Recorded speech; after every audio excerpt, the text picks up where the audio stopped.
He was simply walking along a mountain trail when he accidentally noticed a narrow cave entrance.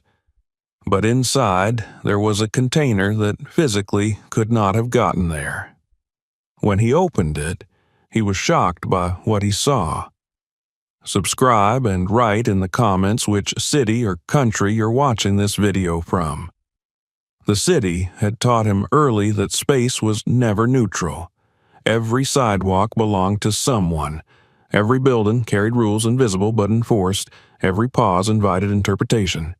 He had grown up learning how to move without drawing attention, how to exist without provoking questions, how to read rooms before entering them. Noise, even when unspoken, pressed constantly against his senses. Schedules, glances, expectations, the subtle demand to explain oneself at all times. For years, life had felt like a corridor with narrowing walls, where every step forward required negotiation. The mountains offered something radically different. They did not care who arrived or why. They did not ask for names, documents, or intentions.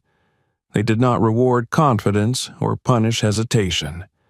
They simply existed, vast and indifferent, shaped by forces that ignored human narratives entirely.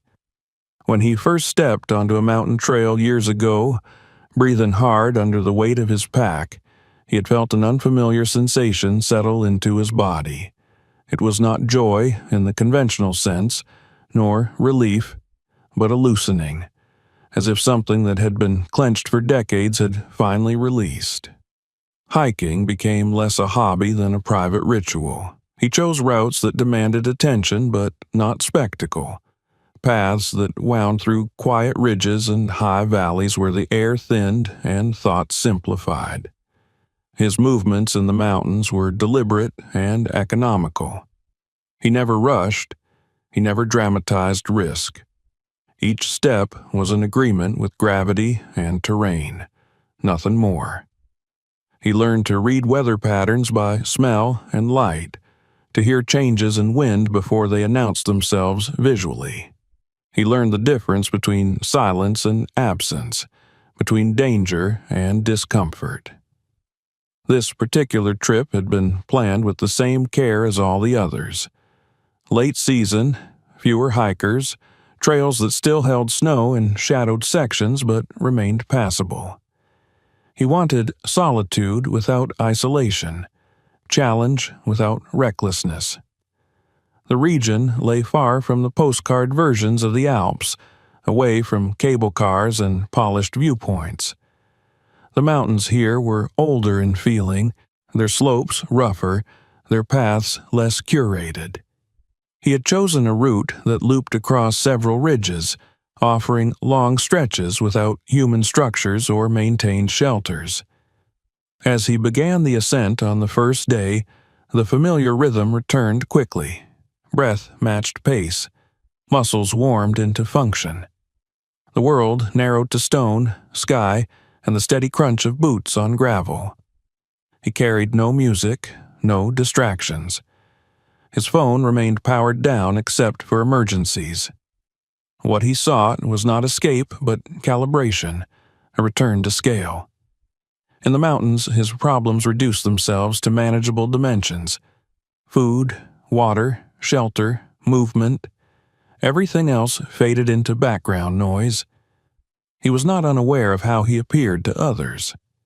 In trail towns and transit stations, he noticed the brief second glances, the unconscious recalculations people made when they saw him alone, geared for wilderness, comfortable in places they expected him not to be. Over time, he had learned not to internalize these moments, but they lingered nonetheless like static. In the mountains, those glances disappeared entirely. There was no audience, no assumption, no script. The land offered neither suspicion nor approval. The first hours of the hike passed smoothly.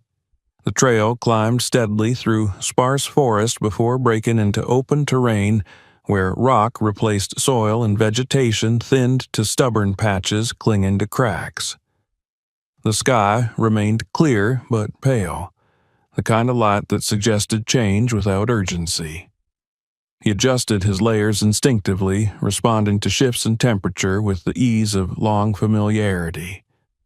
His mind wandered, not toward memories or worries, but toward observation. The angle of shadows. The distant sound of wind crossing a higher saddle. The faint, almost imperceptible pressure change before a breeze. By midday, he reached a section where the official trail bent sharply east, following a long, gradual contour around a massive rock face. He paused there, studying the map, the terrain, the slope rising above him. The alternative path was not marked, but it was visible enough, a faint line etched by erosion and occasional foot traffic. Cutting upward would shorten the day's distance significantly.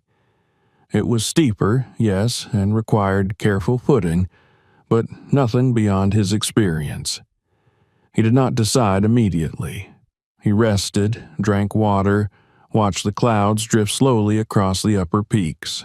The weather held steady, but there was a subtle thickness to the air that suggested instability later. He weighed time against effort, certainty against efficiency. This was not a reckless choice born of impatience. It was calculation, informed by years of moving through similar terrain. When he finally stepped off the official trail, the shift was subtle but immediate. The ground felt less predictable underfoot. The slope demanded attention rather than allowing rhythm. He shortened his stride, testing each placement before committing weight. Above him, the rock face rose in uneven plains, fractured and weathered, but not hostile. It felt old, settled, as though it had been this way long before paths or maps existed. As he climbed, the sounds of the wider valley fell away. Wind moved differently here, sliding along stone rather than rushing freely. The air seemed to absorb noise rather than carry it.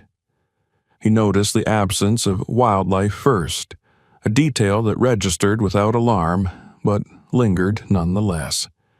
No birds traced the thermals overhead. No distant movement disturbed the slopes. The mountain felt empty in a way that was difficult to articulate, not barren, but withdrawn. It was then that he noticed the line. At first, he dismissed it as another fracture in the rock, a trick of shadow or perspective. But as he gained elevation, the line resolved into something more deliberate.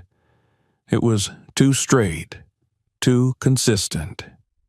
It cut across the stone at a shallow angle, uninterrupted by the natural chaos that defined the surrounding surface. He stopped, adjusting his position to view it from different angles. The line remained. Curiosity stirred, tempered by caution. He approached slowly, scanning the area for instability. Up close, the rock around the line showed subtle differences in texture. The weathering did not match. The stone here seemed younger somehow, or at least disturbed.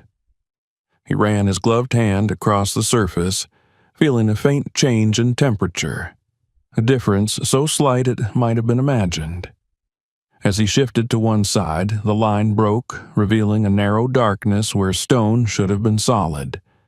A crevice, barely visible unless one stood directly before it. He leaned closer, heart rate steady but alert. The opening was narrow, irregular, easily overlooked by anyone passing at a distance. It did not resemble a cave entrance in the traditional sense. There was no yawning mouth, no inviting depth, just a tight vertical gap, shadowed and silent. He crouched, studying it carefully. Cold air breathed faintly from within, carrying no scent of water or decay. The rock around the opening bore no claw marks, no signs of animal use. This was not a den. It was not shelter. The mountain had not shaped this casually. He straightened, glancing back down the slope he had climbed. From below, the crevice vanished entirely, swallowed by angle and shadow. Whatever lay inside was hidden not by effort, but by geometry. He stood there longer than he intended, weighing the pull of curiosity against the discipline that had kept him safe through countless trips. The decision to look inside felt less like a choice and more like the continuation of a path already taken. He set his pack down carefully, securing it against the slope, and tested the opening with a boot. The stone held. He turned sideways, easing himself toward the narrow darkness, unaware that this moment marked the end of a life measured by distance and elevation, and the beginning of something far less chartable. The mountain remained silent as he disappeared into the rock. The darkness closed around him almost immediately. The light from outside thinned to a narrow blade that slid along the stone as he eased himself farther into the crevice. His shoulders brushed rock on both sides, the cold seeping through fabric and into muscle. He controlled his breathing carefully, keeping it slow and even, resisting the instinct to rush. Panic had no utility here. The mountain did not respond to urgency.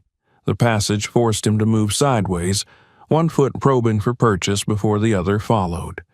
The stone pressed against his back, uneven and unforgiving, yet stable.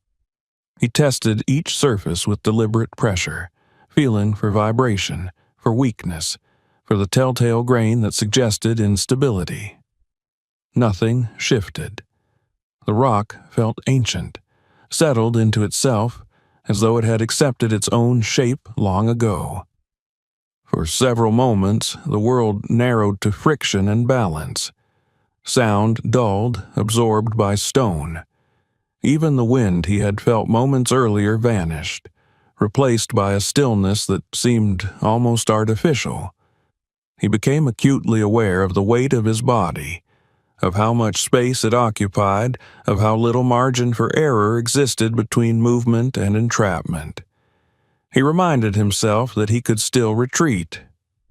The opening, while narrow, was not yet impossible. Then, without warning, the pressure eased. The rock on his left fell away first, opening into space. He paused, adjusting his stance, then shifted his weight forward. The passage widened abruptly, releasing him into a larger cavity where he could stand upright. He exhaled slowly, the sound oddly loud in the enclosed space. The air here was cooler but dry, carrying none of the mineral dampness he associated with natural caves. The floor beneath his boots felt level, too level, composed not of loose scree or irregular stone, but of a surface worn smooth by time or design. He turned back toward the entrance. From inside, it looked even narrower, the outside light reduced to a distorted sliver framed by jagged stone. The realization settled uneasily that once he stepped deeper, that sliver might vanish entirely, swallowed by angle and shadow. He noted the exact position of the opening, committing it to memory, tracing its outline with his eyes, until he felt confident he could find it again in darkness if necessary. The chamber extended farther than he could see. He switched on his headlamp, the beam cutting a clean arc through the gloom. The light revealed stone walls rising at measured angles, their surfaces marked by long, shallow striations that ran parallel for several meters before fading. They did not resemble the chaotic textures left by water erosion or tectonic fracture. They looked deliberate, as though something had passed repeatedly along them with weight and purpose. He moved forward slowly, the sound of his boots muted, almost swallowed by the space. The temperature remained constant, unaffected by his movement. There was no drip in water, no echo of distant chambers, none of the organic sounds that usually accompanied underground spaces. The silence was total, heavy in a way that pressed against his ears. His thoughts returned briefly to the decision that had led him here. Leaving the marked trail had been a rational calculation, not a gamble. Discovering the crevice had been chance, yes, but chance layered atop observation. He reminded himself of this, anchoring his actions in reason rather than impulse. Yet, the deeper he went, the more that reasoning felt like something applied after the fact, an explanation rather than a cause. The chamber widened further, opening into a broad space whose ceiling disappeared beyond the reach of his lamp. He swept the beam upward, but it dissolved into darkness before finding any definitive boundary. The walls curved gently inward, not closing but enclosing, shaping the space with an almost architectural sensibility. This was not a natural void left by accident. Even without training in geology or engineering, he could feel the difference in his bones. He knelt and touched the floor, running his gloved hand across the surface. Fine dust coated his fingers, but beneath it the stone was compact, almost polished. There were no footprints, no recent disturbances, but the dust itself lay unevenly, thinner in some areas, thicker in others, as though something large had once occupied the space and altered how particles settled over time. As he advanced, the beam of his headlamp caught on something metallic far ahead. The light reflected sharply, a hard glint that stood in stark contrast to the matte stone around it. He stopped immediately, heart rate ticking upward, every sense tightening. Metal did not belong here. Not in this volume, not with this silence. He adjusted the angle of the beam, narrowing its focus. The reflection resolved into a flat plane, vertical and massive. He could not yet make out its full shape, only its scale. It blocked the far end of the chamber entirely, rising from the floor to a height his light could not fully trace. The closer he moved, the more the object asserted itself as something fundamentally out of place. With each step, the space seemed to reorganize around it. The walls straightened subtly, the floor leveled further, as though the chamber had been shaped to accommodate the presence now revealed. His mind began assembling possibilities, rejecting them almost as quickly as they formed. Aircraft debris did not look like this. Geological anomalies did not reflect light at such clean angles. When he finally stood before it, the reality struck with a force that momentarily displaced breath from his lungs. A full-sized cargo container occupied the heart of the chamber. It rested flush against the stone, and its base aligned so precisely with the floor that it appeared anchored rather than placed. Rust bloomed across its surface in irregular patches, the familiar reddish-brown corrosion softened by time and dry air. Faded markings clung to the metal, half erased by years of oxidation, their original meaning obscured but unmistakably industrial. This was not a fragment, not debris. It was intact, whole, and unmistakable.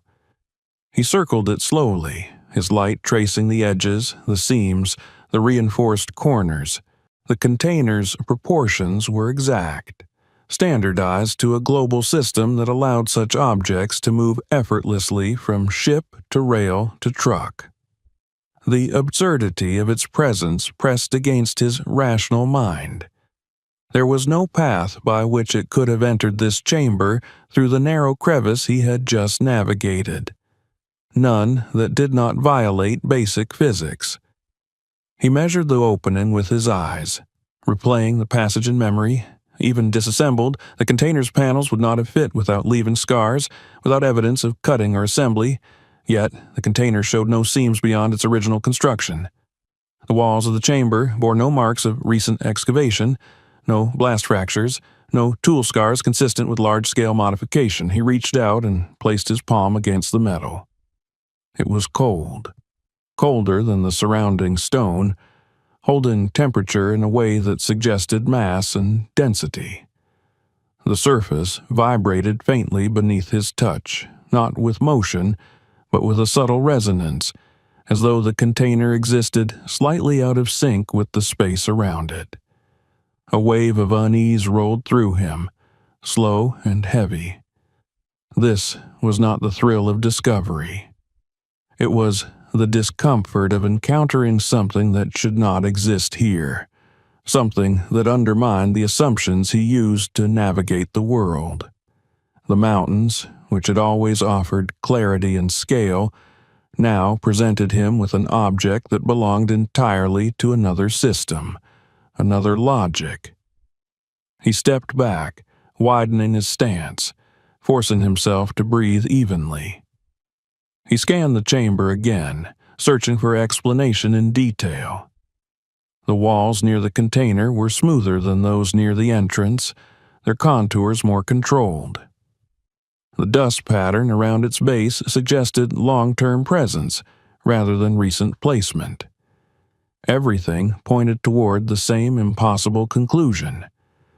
The container had not been brought into the cave. The cave had been formed around the container. The realization settled slowly, rearranging his understanding of the space he occupied. This was not shelter, not a hiding place improvised in haste. It was infrastructure, purpose-built, concealed not just by location but by design. The narrow entrance was not a barrier accidentally preserved by time. It was a filter. He stood there for a long moment, the beam of his headlamp resting on the rusted metal, aware that the decision he had made hours earlier to leave the marked trail had carried him beyond the boundaries of casual exploration. The broken route had not merely altered his path through the mountains, it had delivered him into the presence of something that existed outside the narratives he understood. Behind him, the entrance remained silent and unchanged, a thin seam of darkness leading back to open air. Ahead of him loomed the container, sealed, patient, waiting. The mountains had not revealed this place easily, and whatever lay beyond this moment would not allow itself to be forgotten. Standing before the container, he became acutely aware of the distance he had already crossed, not measured in meters, but in commitment. The chamber no longer felt like an extension of the mountain, but like a threshold space, a place designed to hold attention and slow decision. He turned away from the rusted metal and forced himself to retrace his steps, not toward escape, but toward understanding. If this place had been shaped intentionally, then every detail mattered, including the path by which he had entered. He moved back toward the narrow passage, this time with heightened awareness. The floor beneath his boots remained level, its subtle smoothness now unmistakable. Each step produced a muted sound that died quickly, absorbed by the geometry of the chamber. The walls did not echo. They seemed to consume vibration, as though the space had been engineered not only to conceal, but to silence. When he reached the entrance, he stopped just short of the constriction. From this side, the opening appeared even more implausible as an access point. It was a vertical slit, irregular but decisively narrow, its edges worn not by repeated passage, but by time. The rock bore the faint rounding that came from long exposure to air and temperature change, not from friction. Whatever process had shaped this opening, it had not been used frequently, if at all. He knelt and studied the stone closely, running his fingers along the inner edges. The texture shifted subtly at certain points, transitioning from rough to almost polished, as if sections had once been reinforced or treated. The stone here felt denser, colder, its surface holding the chill longer than the surrounding rock. There were no tool marks, no obvious seams, but the uniformity of the constriction suggested intent rather than coincidence. He angled his headlamp outward, letting the beam spill through the slit and into the open air beyond. From inside, the outside world appeared distorted, reduced to a compressed slice of light and color. The slope he had climbed earlier was invisible from this angle. The sky beyond the opening had shifted since his entry, its tone darker now, clouds thickening into layered bands that hinted at incoming weather. The realization that conditions were changing outside added a subtle urgency, though he resisted letting it dictate his actions. He tested the opening again with his body, leaning forward until stone pressed against his shoulders and hips. Even without his pack, the fit was tight. Any object larger than a person would have been impossible to move through without altering the rock itself. There were no signs that such alteration had ever occurred. The entrance was not the remains of a larger opening collapsed over time. It had always been this way. Rising slowly, he turned back toward the chamber, his gaze inevitably drawn once more to the container. The impossibility of its presence no longer felt abstract. It was physical, undeniable. The mind searched for explanations not because they were likely, but because the alternative was to accept that the rules governing space and movement had been selectively suspended here. He began to walk the perimeter of the chamber, tracing the boundary where stone met floor. The curvature of the walls was consistent, their inward slope calculated to distribute weight evenly. This was not the chaotic architecture of a natural cavern. It resembled a cavity formed by removal rather than collapse, as though material had been extracted methodically, leaving behind surfaces optimized for stability. The absence of debris reinforced the impression. No rubble lay piled in corners. No fragments hinted at excavation. Whatever stone had once filled this space was no longer here and had not been left nearby. As he circled, he noticed subtle variations in the dust pattern along the floor. In some areas, the layer was thin, disturbed long ago, and never fully resettled.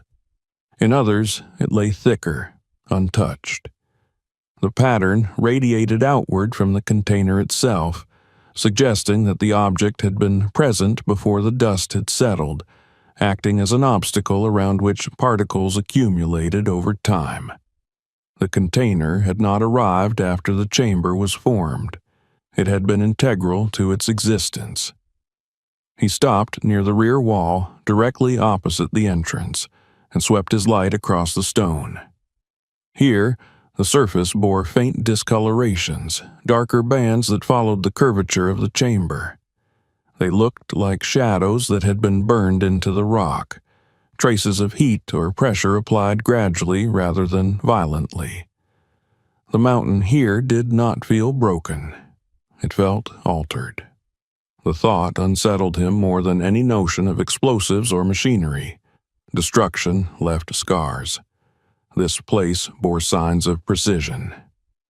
He returned to the container, drawn now not by curiosity but by the need to anchor himself to something tangible. He examined its exterior again, this time with a different eye. The rust patterns told the story of long exposure to dry air, slow oxidation rather than rapid decay. The container had not been sealed in a damp environment. It had breathed, in its own way, over years or decades. He crouched near one corner, inspecting the reinforced steel fittings. These were standard, mass-produced components, designed for cranes and ships, not for caves. Their presence emphasized the dissonance between object and environment. This was infrastructure from a global supply chain, a piece of the world's logistical bloodstream, now embedded deep within a mountain that predated that system by millions of years. His thoughts drifted briefly to scale. How many resources had been required to create this place? How much planning? How much time? The chamber had not been carved hastily. It had been shaped, refined, tested. The narrow entrance functioned as a final concealment, a way to render the space invisible to anyone not already aware of its existence. This was not about security through strength. It was security through improbability. A faint sensation crept over him then, difficult to define. It was not fear in the immediate sense, nor excitement. It was the awareness of standing within something unfinished, or rather something ongoing. This place did not feel abandoned. It felt paused. He checked his watch, surprised by how much time had passed since he had entered the crevice. The mountain outside continued its rhythms without him, clouds building, wind shifting. Inside, time seemed to move differently, marked not by light or sound, but by the slow accumulation of understanding. He considered leaving. The rational part of him urged retreat, a return to the known, the mapped, the explainable. He could step back through the narrow opening, collect his pack, rejoin the trail, and carry this discovery as an unanswered question. Yet the idea felt incomplete, almost dishonest. He had already crossed the threshold. To leave now without deeper examination would not restore balance. It would only defer it. He stood and approached the container's doors. They faced the rear wall of the chamber, positioned so that opening them would direct their contents inward rather than toward the entrance. The locking bars were intact, their surfaces pitted with corrosion but structurally sound. The handles resisted his initial test, stiff with age and disuse. He did not force them yet. Instead, he examined the seals. The edges where metal met metal. The seals were intact, no warping, no signs of prying, no gaps widened by repeated access. Whatever lay inside had been sealed deliberately and left that way. This realization brought a new dimension to the puzzle. If the container had been accessed periodically, as the dust pattern suggested, then it had not been opened here. It must have been designed to allow interaction without breaking its primary seal. He stepped back again, scanning the chamber for auxiliary structures, panels, or conduits. There were none visible. The space was austere, stripped of anything that might draw attention or provide clues. Its emptiness was itself a form of camouflage. The air felt heavier now, though he knew that was perception rather than pressure.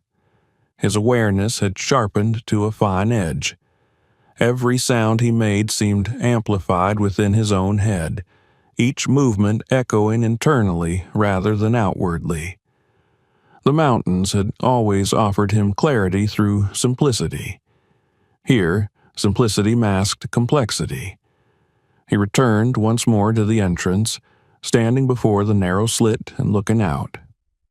The sky beyond had darkened further, clouds pressing low against the ridges. The weather was turning, slowly but decisively. He calculated the time it would take to exit, to retrieve his pack, to descend back toward safer ground before conditions deteriorated. The calculation mattered less than it should have. He turned back toward the container, his decision forming not as a sudden resolve but as a quiet acceptance. Whatever this place was, it existed independently of his presence. But now that he had found it, his life would not simply resume its previous trajectory untouched. Understanding had become a necessity rather than a choice. He placed his hands on the cold steel of the locking bars, feeling the weight of the mechanism beneath his palms.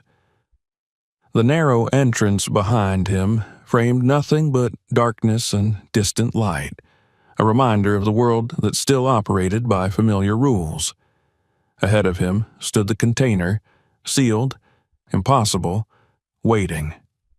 The mountains did not intervene. They never had.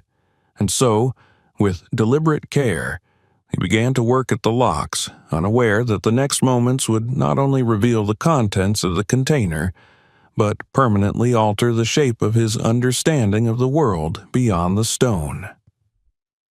The locking bars resisted at first, not with the stiffness of rust alone, but with the quiet refusal of a mechanism that had not been disturbed in a very long time.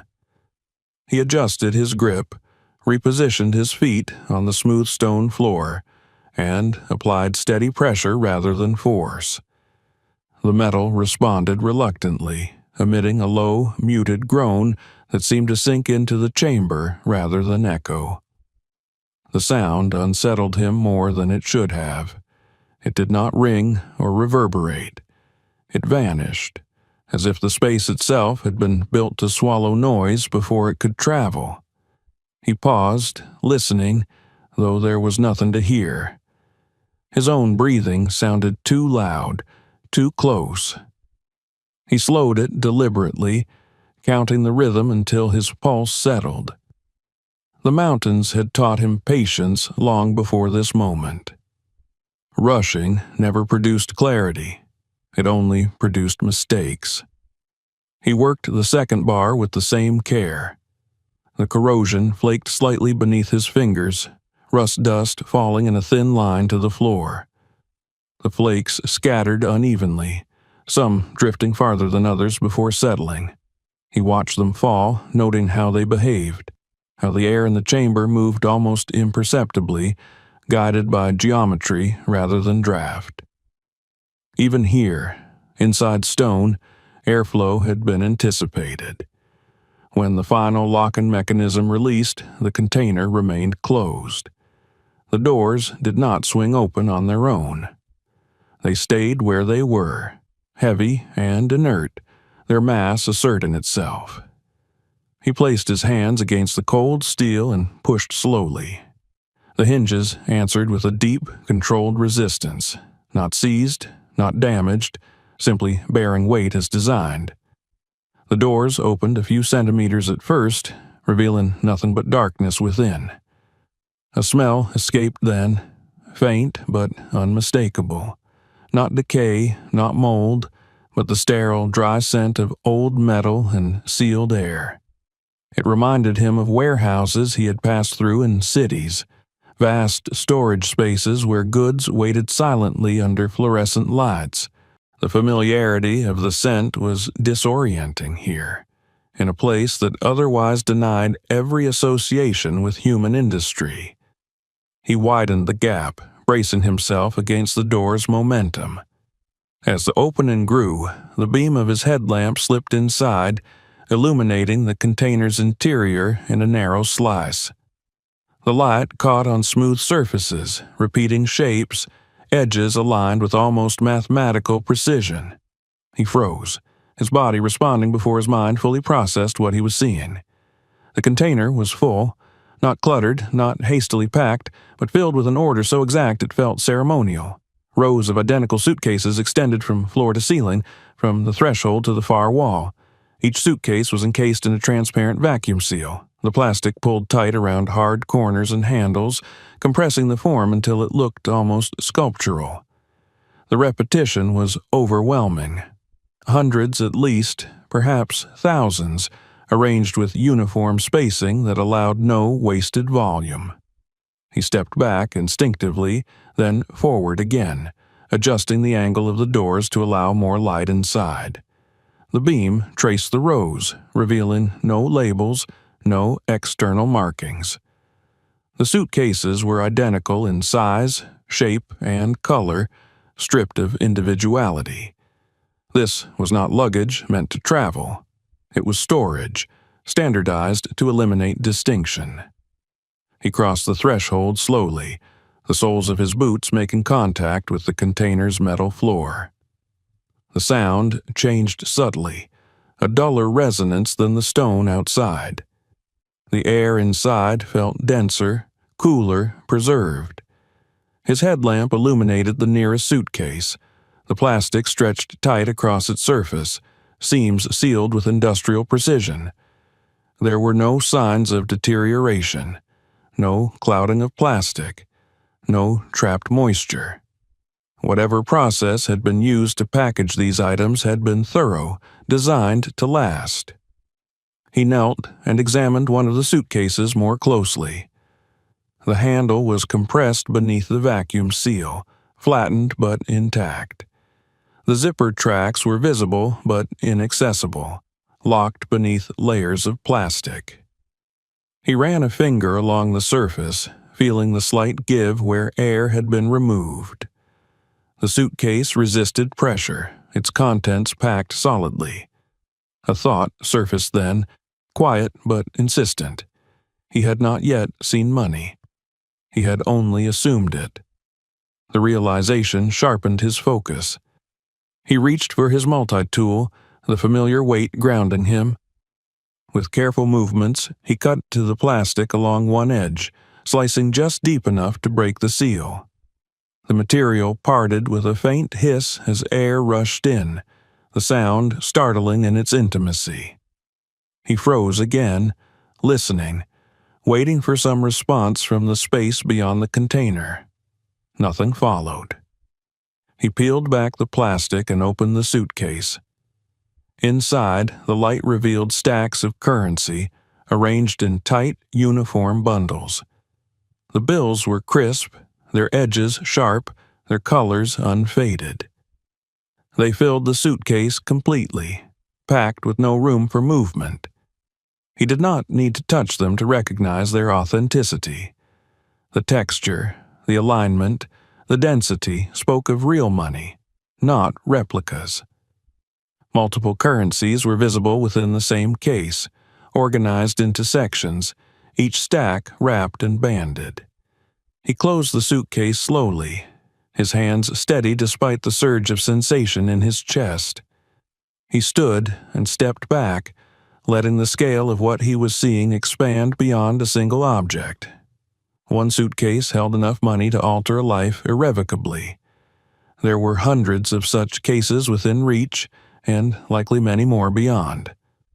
The numbers began to assemble themselves unbidden. The total weight alone suggested staggering value. This was not a cache assembled by individuals. It was not the hoard of a criminal organization hiding profits from a single operation. The uniformity, the packaging, the location, all pointed toward something far more systematic. He moved deeper into the container, navigating the narrow aisle left intentionally clear down the center. His headlamp revealed subtle variations among the suitcases. Some bore minor scuffs beneath the plastic, marks of handling. Others were pristine. The differences were small but meaningful. They suggested movement, not random but selective.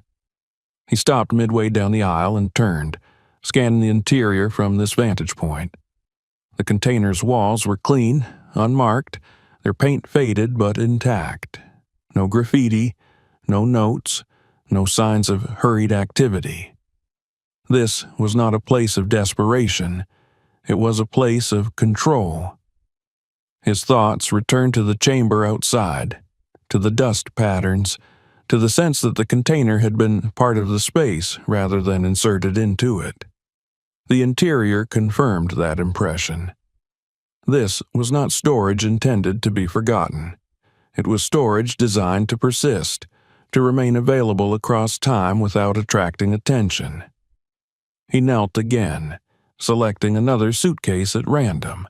This one contained a different arrangement of currencies, newer series mixed with older ones, some notes bearing designs he recognized from his own lifetime, others older, retired from circulation.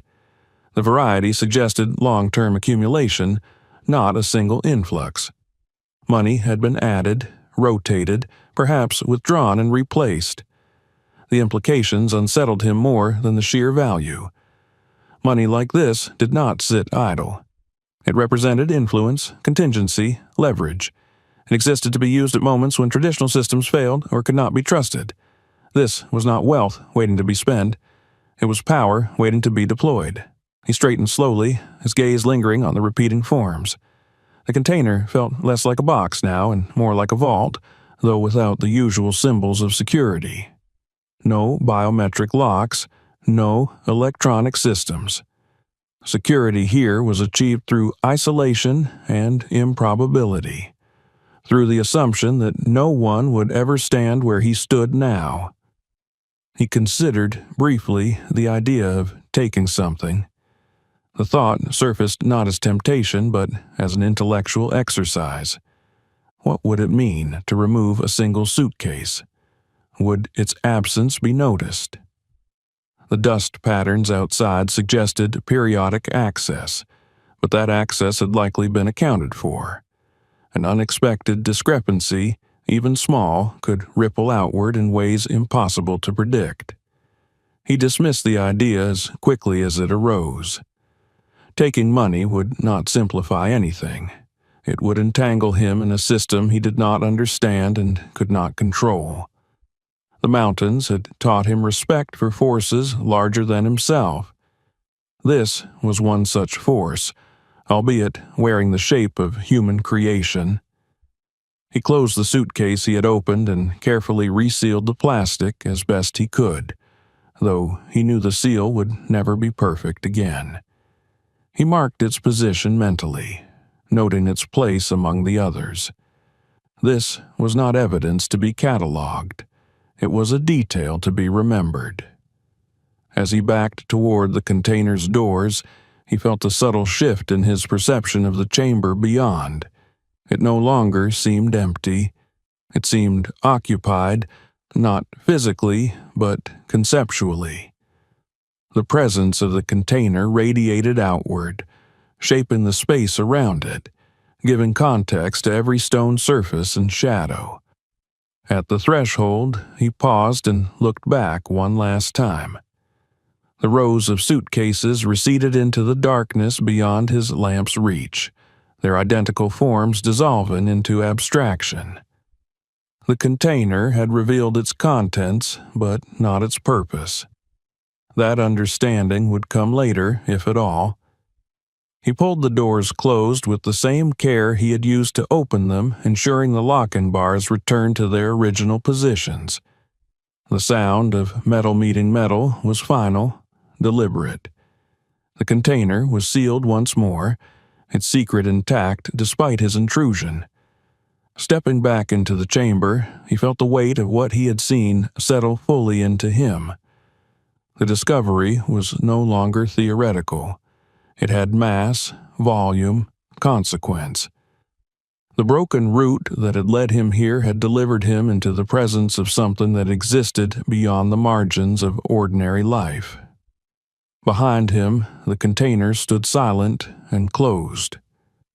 Ahead of him, the narrow entrance framed the distant world, unchanged in appearance but no longer neutral.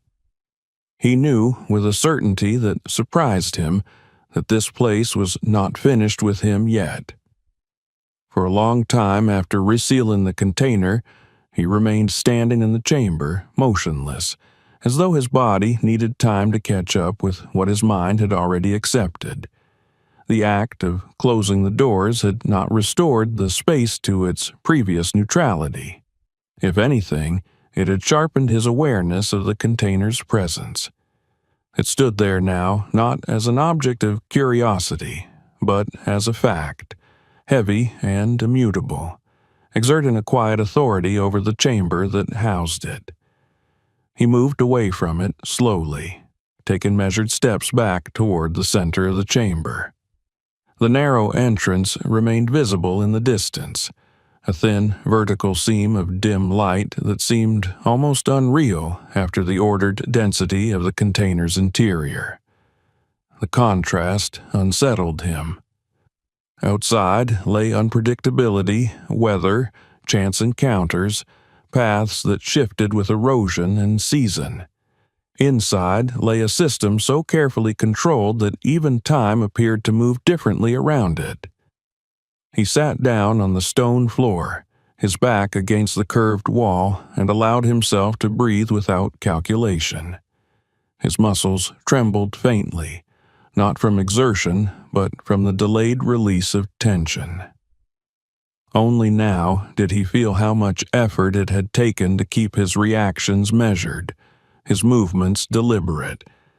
The mountains had taught him endurance, but this was a different kind of strain. It was the weight of comprehension. His thoughts began to organize themselves, no longer scattered impressions but sequences of cause and implication, He replayed the process of opening the container in his mind, not as memory but as analysis. The resistance of the locks, the condition of the seals, the air inside, everything pointed toward long-term intent. This was not a cache abandoned in haste. It was maintained, if not physically, then conceptually. Its existence had been planned across years, perhaps decades. The question that now pressed against him was not why such a place existed, but how it was meant to function. He stood again and approached the container once more, this time not as a discoverer, but as an observer trying to understand design. He traced the outline of the doors with his light, examining the hinges, the locking bars, the points where stress would concentrate. There were no signs of reinforcement beyond standard construction, no hidden electronics, no visible mechanisms that would suggest advanced security. The container relied on its location for protection, on the assumption that no one would ever stand here without already knowing it existed. That assumption had been broken. He crouched near the base of the container and examined the floor. The seam where metal met stone was nearly invisible, the fit so precise it suggested deliberate leveling. The stone beneath bore faint discoloration, darker than the surrounding floor as though compressed over long periods by the container's weight. This object had not been shifted. It had settled, becoming part of the chamber's physical memory. He followed the seam along the length of the container, noting how the floor remained consistent, uninterrupted by cracks or natural irregularities. The stone here had been worked, shaped subtly but thoroughly, not polished, not decorative, but functional. This was infrastructure, stripped of all unnecessary expression. His attention returned to the suitcases inside. The uniformity was too exact to be accidental. Standardization reduced error, simplified accounting, allowed for predictable handling. Whoever had designed this system had prioritized efficiency over symbolism. The money was not meant to inspire awe or loyalty. It was meant to be available. He recalled the minor variations he had noticed among the cases, the scuffs, the differences in currency series. Those details suggested use over time, but use governed by rules. Not random withdrawals, not theft. Access had been controlled, measured. The container functioned not as a hoard but as a reserve, something to be drawn upon under specific conditions. The realization carried a subtle shift in his perception of risk. If the money had been static, forgotten, then discovery might have remained theoretical, a curiosity to be reported or concealed. But a reserve implied watchers. Not guards in the conventional sense, but systems of awareness, processes that tracked balance and availability across locations unknown to him. He straightened and scanned the chamber again, this time with the eyes of someone searching for oversight rather than storage. There were no cameras, no obvious sensors, yet the absence itself felt intentional. Any electronic presence would have required maintenance, power, replacement. This place avoided dependency. Its security lay in isolation and permanence. A thought emerged then, unsettling in its simplicity. Perhaps the container did not need to be monitored continuously. Perhaps it was meant to exist unnoticed until needed, its location known only to a small number of individuals at any given time, passed along through channels that left no permanent record. Knowledge, rather than hardware, served as the key. The idea made him acutely aware of his own role. He had acquired knowledge he was never meant to have. The system had not accounted for someone like him, someone who did not fit into its expected patterns of movement or interest. A hiker, alone, off trail, motivated by terrain rather than profit. He considered what would happen next if he did nothing. If he left quietly, returned to the trail, resumed his route, and carried this discovery as a private anomaly, the container would remain. The reserve would remain intact. The system would continue functioning as designed, unaware of the breach. But the breach had already occurred, regardless of action. The mere fact of his awareness altered the equation, even if no one else ever learned of it. He understood that now with a clarity that surprised him. Some knowledge, once acquired, could not be neutralized by silence. He checked his watch again. More time had passed than he realized. Outside, the weather would be deteriorating. The practical part of his mind asserted itself, reminding him that mountains did not wait for intellectual resolution. He needed to move, to decide. Before leaving, he made one final circuit of the chamber, slower than before, imprinting details into memory.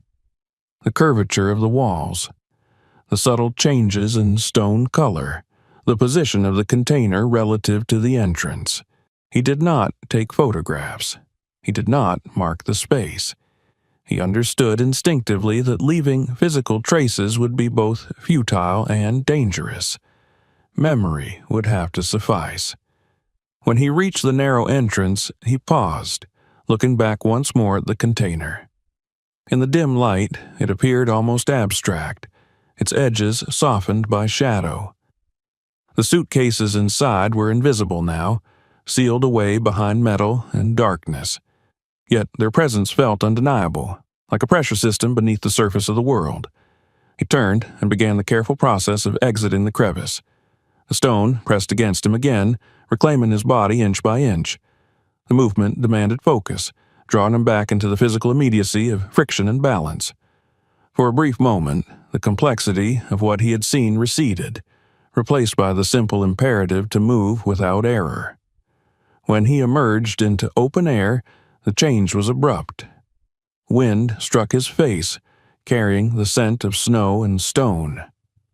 The sky had darkened significantly, clouds stacked thick and low against the peaks. Light diffused through them unevenly, flattening contrast and muting color. The mountain felt heavier now, more assertive. He retrieved his pack quickly, securing it without lingering. As he began to descend, his movements regained their earlier rhythm, but something fundamental had shifted. The mountains no longer felt like a space apart from the systems of the world below. They had been integrated into them, quietly, deliberately. As he navigated the slope, his thoughts returned to the container not as an object but as a node, one point in a network whose full extent he could not see. The money inside represented not just value, but a preparedness, a contingency against disruption, a way to exert influence when conventional channels failed. The implication unsettled him deeply. He had always believed that systems revealed themselves through scale and visibility, through institutions and infrastructure that announced their presence. This place suggested the opposite, that the most powerful mechanisms might operate best when unseen, embedded within landscapes assumed to be neutral or empty. By the time he rejoined the marked trail, snow had begun to fall lightly, the first flakes drifting down without urgency. He adjusted his pace, aware that conditions could worsen quickly. The practical demands of the hike reasserted themselves, pulling his attention outward. Yet beneath that focus ran a current he could not still. The opening of the container had not satisfied his curiosity. It had transformed it. What he now carried was not the image of money stacked in suitcases, but the understanding that such reserves existed at all, hidden within the bones of the world. As he moved downhill, leaving the chamber concealed behind stone and distance, he did not feel relief. He felt the weight of connection, the sense that by opening the container, he had brushed against a system that did not forget contact. The mountain remained indifferent, snow settling quietly on rock and path alike. But he no longer believed indifference meant innocence. And though the container was sealed once more, he knew that something else had been opened, something far more difficult to close. The descent forced his body back into familiar patterns, but his mind lagged behind, still circling the chamber he had left sealed inside the mountain. Snow thickened as he lost elevation, the flakes growing heavier, more deliberate, until they erased detail and reduced the world to movement and balance.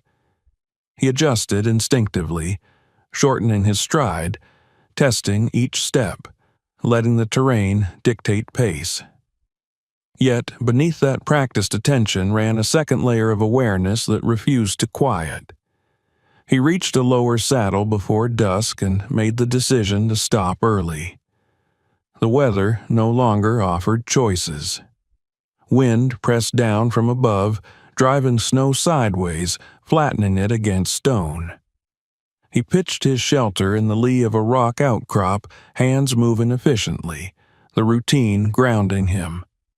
When he finally sat inside, insulated from the worst of the elements, the silence returned, deeper now for having been earned. It was in that enforced stillness that the details he had observed inside the container began to reorder themselves.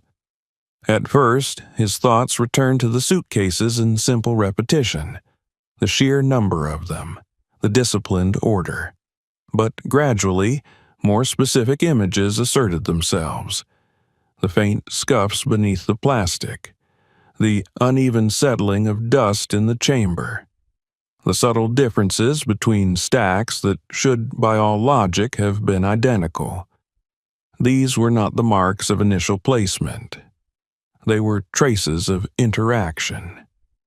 He closed his eyes and reconstructed the interior as precisely as he could. The central aisle, intentionally left clear. The way certain suitcases showed compression marks that did not align perfectly with their neighbors, as if they had been removed and replaced, the presence of newer banknotes beside older series that should not have coexisted unless someone had curated them deliberately. This was not storage meant to preserve a moment in time. It was storage meant to bridge time. The realization deepened his unease. A static hoard could be explained by greed, by fear, by collapse. An active reserve implied foresight. It implied an understanding of cycles, of moments when conventional systems faltered and alternative means were required. Whoever had created the container did not expect stability to last forever. They had planned for disruption. The wind rattled his shelter, snapping his attention briefly back to the present. He checked the seams, tightened one corner, then settled again, letting the storm do what it would. There was no urgency now. The mountain had closed around him for the night. Sleep came in fragments, shallow and interrupted.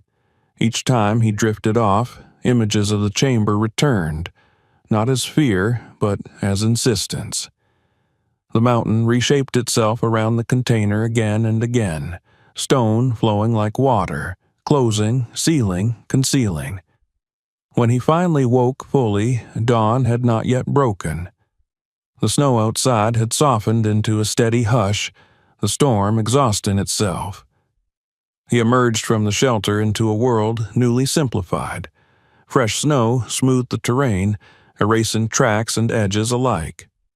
The sky remained heavy but calm, light diffused evenly across cloud and slope. The mountain looked untouched, pristine, offering no hint of what lay sealed within its core. As he resumed his descent, the clarity of daylight sharpened his thinking. Distance from the chamber did not lessen its impact. Instead, it allowed him to examine it without the immediate pressure of presence. He began to understand that the most important question was not how the container had been placed, but how it had been accessed. The narrow entrance alone made frequent physical access improbable. The effort required to pass through it, unburdened, was non-trivial. Transporting even a single suitcase through that constriction would have been difficult and conspicuous. The absence of damage to the opening suggested that such movement had been rare, if it had occurred at all. This led him back to the interior details. If the suitcases had been moved, perhaps the container itself had not been opened in the way he had opened it.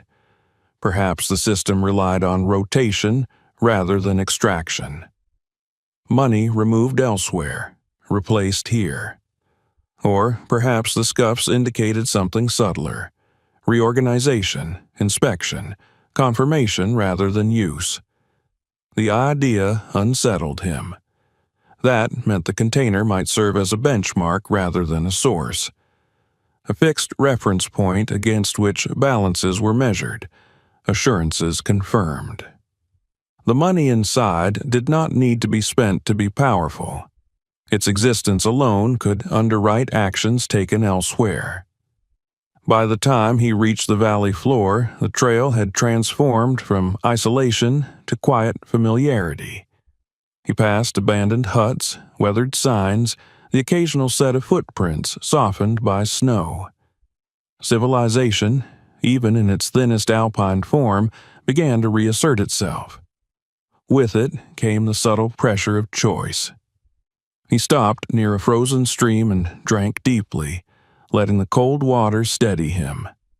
This was the point at which his usual trips resolved themselves.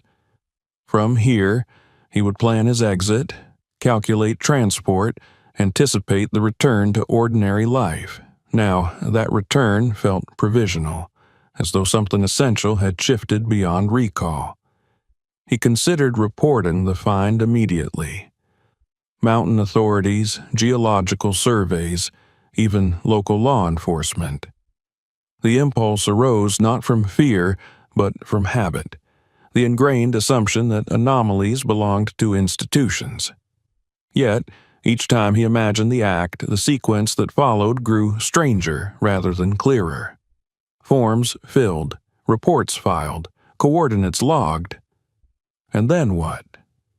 The container did not fit any category those systems were designed to process. It was not a hazard in the conventional sense.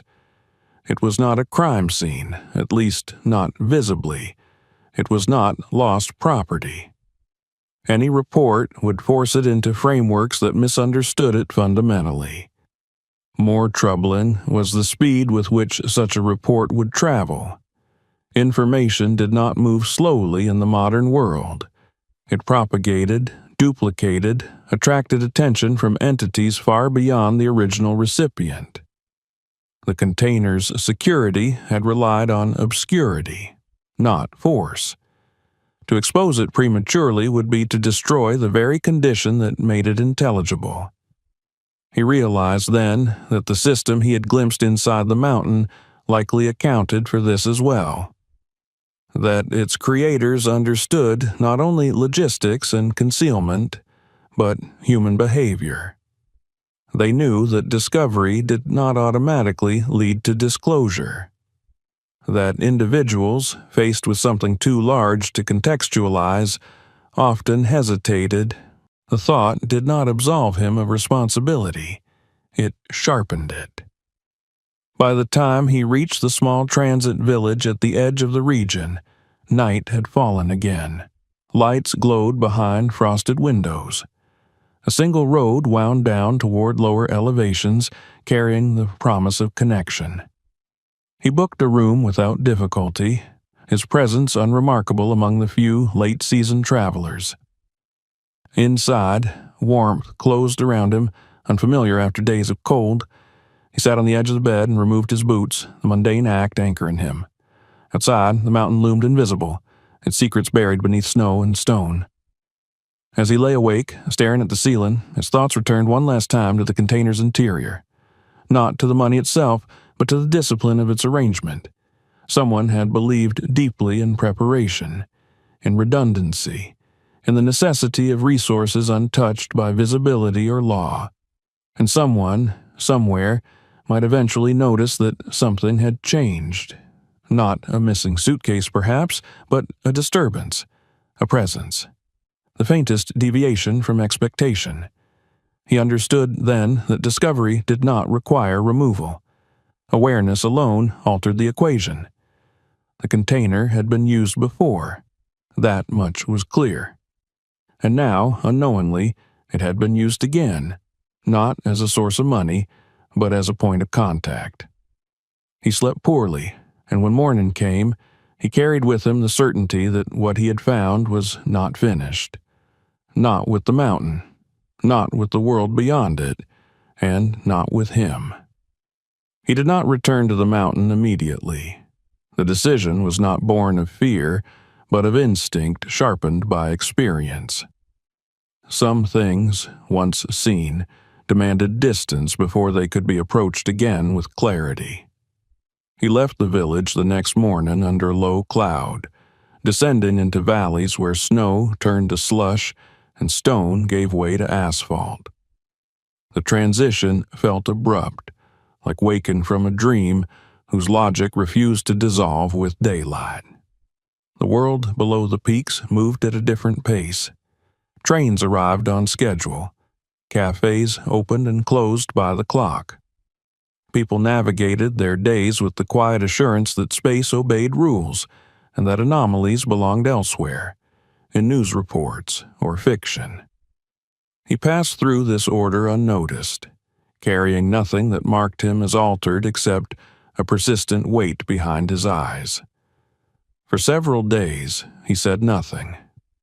He replayed the route in his mind repeatedly, refining the memory until it felt fixed, reliable. He reconstructed the slope, the line in the rock, the angle of light at the entrance, the way the chamber expanded just beyond the narrow constriction. He rehearsed it not as nostalgia, but as verification. If he chose to speak, he wanted certainty to precede consequence. When he finally decided to act, he did so deliberately. He contacted a regional authority responsible for geological safety, presenting his report not as a mystery but as a potential hazard. He described an anomalous underground cavity, unusual structural features, the presence of a large metallic object embedded within stone. He avoided speculation. He provided coordinates with precision, contextualized by terrain markers rather than direct reference points. The language he used was careful, technical, restrained. The response came faster than he expected. Within hours, his message was acknowledged. Within a day, follow-up questions arrived, requesting clarification on access routes, on stability, on whether the site posed immediate danger to hikers or wildlife. The tone was neutral, professional, yet something in its urgency stood out. He answered what he could, reiterating his observations without embellishment. 2 days later, he received notice that the area would be temporarily closed pending assessment. The speed of the decision unsettled him. Mountain regions were rarely shut down quickly, especially in the off-season. Bureaucracy usually moved slower than erosion, yet here closures were enacted almost immediately, framed as a precautionary measure due to potential geological instability. Notices were posted online. Trail maps were updated. Access points were quietly restricted. He followed the updates closely, reading between lines. The language was vague but consistent, emphasizing safety without detailing cause. No mention was made of metal, of containers, of human-made structures. The mountain was described as unstable, unpredictable, in need of evaluation. He considered traveling back to observe the response firsthand, but hesitated. Something told him that presence would complicate rather than clarify. Instead, he watched remotely as the narrative settled into place. A week later, he was contacted again, this time with a request for an in-person debrief. The meeting took place in a modest administrative building, functional and unremarkable. He arrived early, noting the absence of signage that would suggest urgency or significance. Inside, he was greeted politely and escorted to a small room furnished with a table, chairs, and a single window overlooking a parking lot. The setting was deliberately ordinary. The questions that followed were precise. He was asked to recount his route in detail, to describe the chamber's dimensions, the nature of the stone, the appearance of the metallic object. The individuals across from him listened attentively, taking notes, occasionally requesting clarification. Their demeanor remained calm, almost disinterested, as though this were one case among many. Yet there were gaps. No one asked about the contents of the container. He noticed the omission immediately. He waited, expecting the topic to surface naturally, but it never did. The focus remained on access, stability, and risk. When he volunteered the information himself, describing the interior and the suitcases, the response was minimal. A brief nod, a note taken, no follow-up questions. The meeting concluded with assurances that the matter was being handled appropriately and that his cooperation was appreciated. He was advised not to return to the site for his own safety, a recommendation framed as concern rather than instruction. As he left the building, the sense of dissonance sharpened. The container, the money, the implications he had wrestled with alone in the mountains, all seemed to dissolve within the sterile confines of administrative language. The system he had engaged with was absorbing the anomaly not by understanding it, but by neutralizing it. In the days that followed, information began to thin. Online references to the closure remained, but details grew vaguer. The coordinates he had provided no longer aligned with public maps. The trail names he recognized were altered slightly, merged into broader categories. When he searched for discussions or reports related to unusual findings in the area, results were sparse and nonspecific. It was not that information had been contradicted. It had simply been diluted. He reached out again, requesting updates. The replies were courteous but noncommittal. Assessments were ongoing. No further action was required from him. The matter was considered resolved. Resolved was a word that did not fit. He became aware, slowly, of subtle changes in his own interactions. Messages he sent were acknowledged less promptly. Calls were redirected.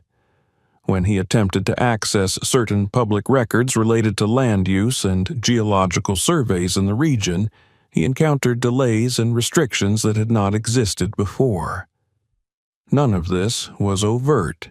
Each instance could be explained in isolation. Together, they formed a pattern.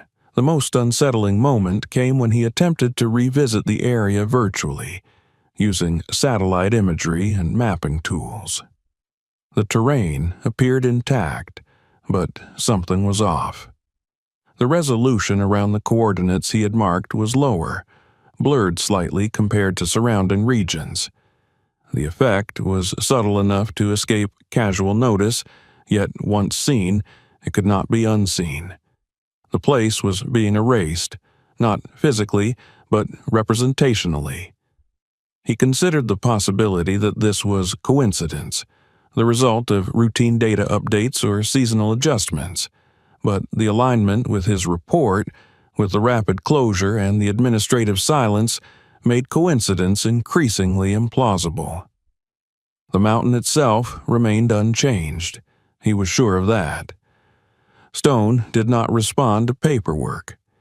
Yet the mountain's presence in the shared understanding of the world was being altered.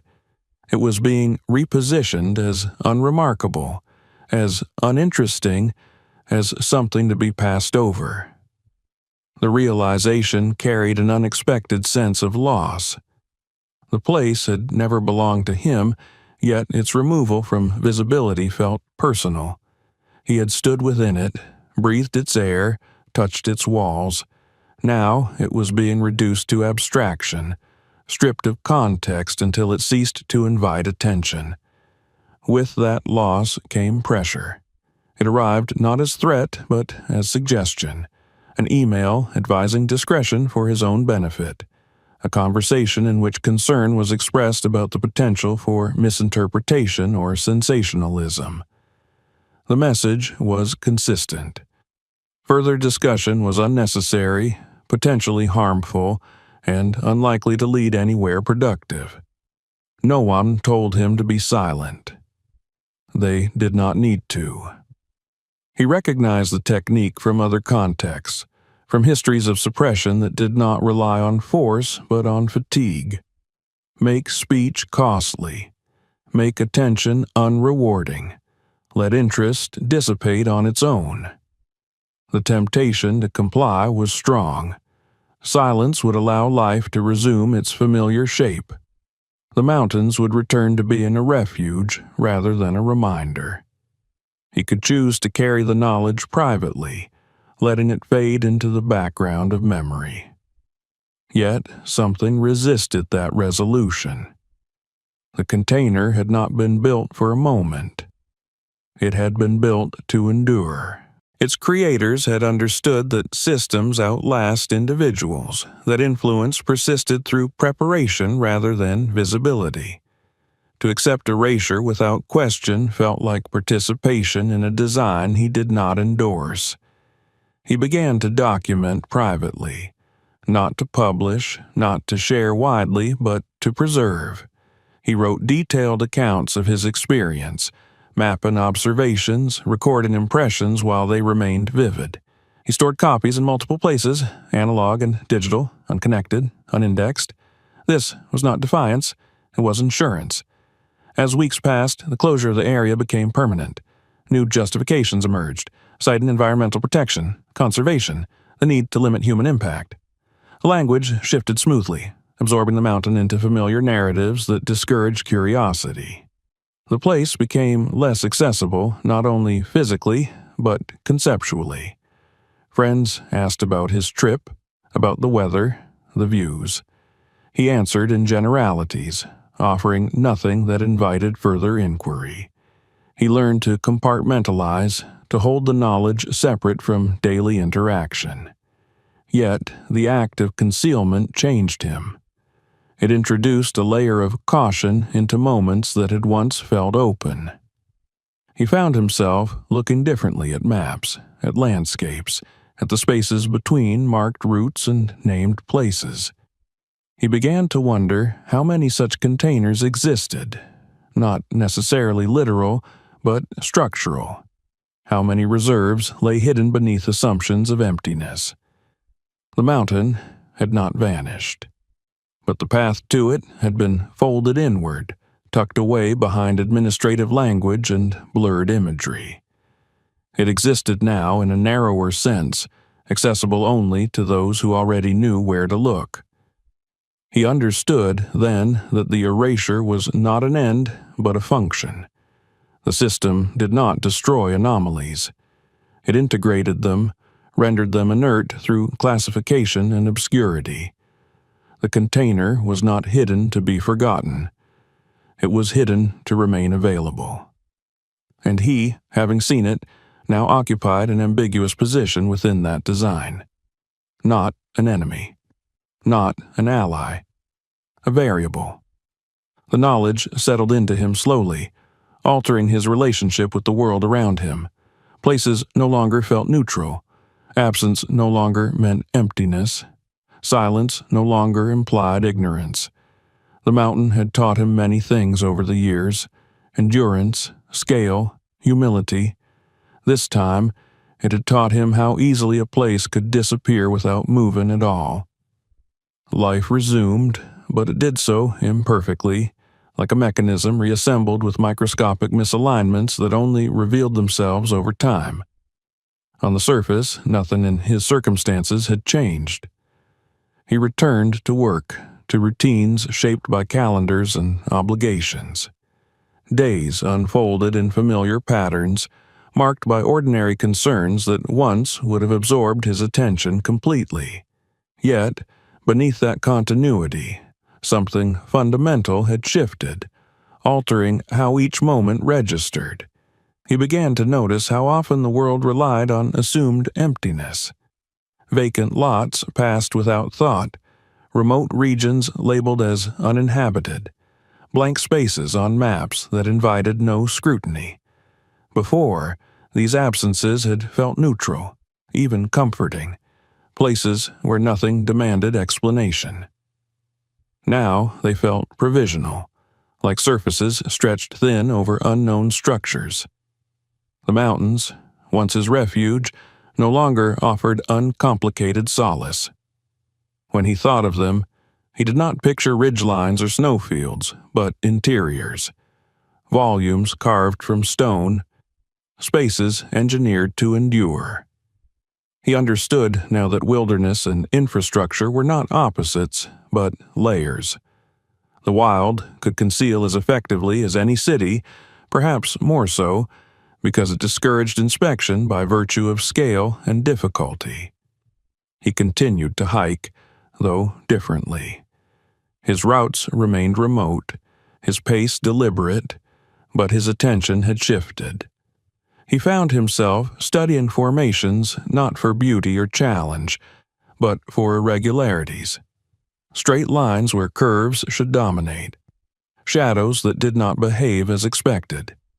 He became attuned to the possibility of design hidden within apparent randomness. Nothing else revealed itself. No second container. No hidden chamber. The mountains did not open again. That absence did not reassure him. It confirmed his growing belief that such places were not accidental nor plentiful in the way myth suggested. They were rare by necessity, each one expensive in effort and secrecy. Their value lay not in number, but in distribution. He reflected often on the container's purpose, allowing his understanding to mature beyond initial shock. It was not merely a vault.